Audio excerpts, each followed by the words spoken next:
The Bible says love always trusts. But what if you don't trust your husband? Are you sinning? Now, this is a great question because it shows us how easily we can get thrown off track with a single verse or a sermon on a passage that doesn't take into account the big picture of the Bible.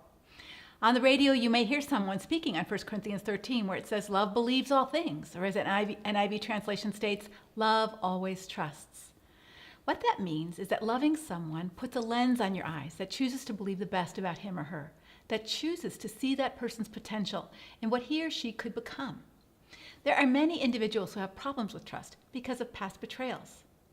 They're afraid to trust because they've been hurt, and so they look with cynicism or skepticism at others and assign bad motives to a person's behavior without really any evidence to back up their interpretation.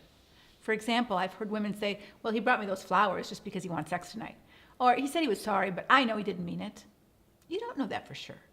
But when we have thoughts like this, we immediately assign bad motives to another person, even when maybe our thoughts aren't true. But because we think them, we believe them. And this habit builds walls and fractures relationships. That's why God does call us to give people the benefit of the doubt. He wants us to trust and believe people because that's what's required in order to have healthy, loving relationships.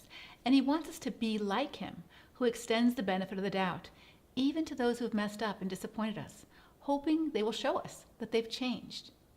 Yet, God also calls us to love our enemies. But does that mean we place full trust in an enemy? I don't think so, or they wouldn't be called an enemy.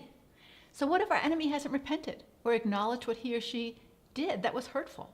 Do we just foolishly trust people who repeatedly show us that they are untrustworthy, who show us they're our enemy?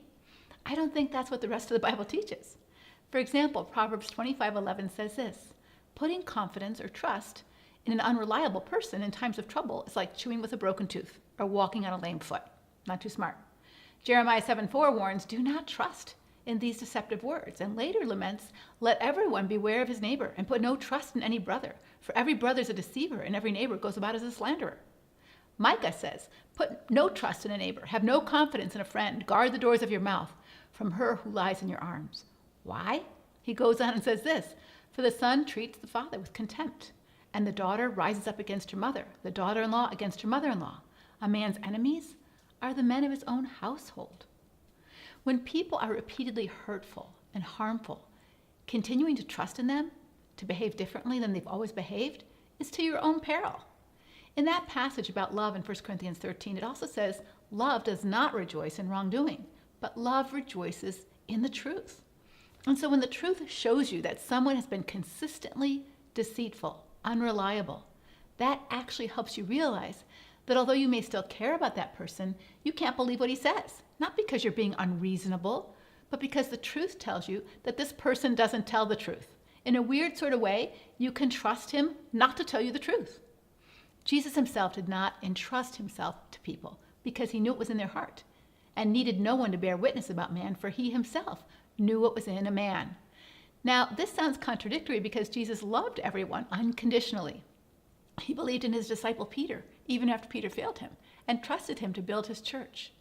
Yet there were those he didn't rely on or trust, as our language describes, because he knew that they were not safe to trust. Their consistent, unrepentant behaviors broke trust. In another biblical example, the Apostle Paul, who wrote 1 Corinthians 13, warns young Timothy. He says, Timothy, Alexander the coppersmith did me great harm. The Lord will repay him according to his deeds, but beware of him yourself, for he strongly opposed our message. In other words, Paul is telling Timothy, don't trust Alexander, considering how he harmed Paul. He wasn't telling Timothy not to love Alexander as an enemy. Therefore, I don't think 1 Corinthians 13 is speaking about every relationship. Yes, ideally, love trusts. But I think we can love our drug-addicted child and want what's best for him or her, yet not trust them with $100 because they will be tempted to get high. Nor do we have a good relationship with that child. I think we can believe in the potential of our destructive spouse, a man he could become, without believing what he's telling us in the moment because of his history of lying to us.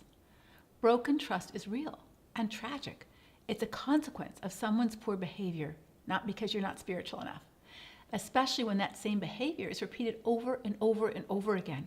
And I don't think God is asking you to foolishly put your own well-being in the hands of someone who's consistently shown you that they don't have your welfare in mind.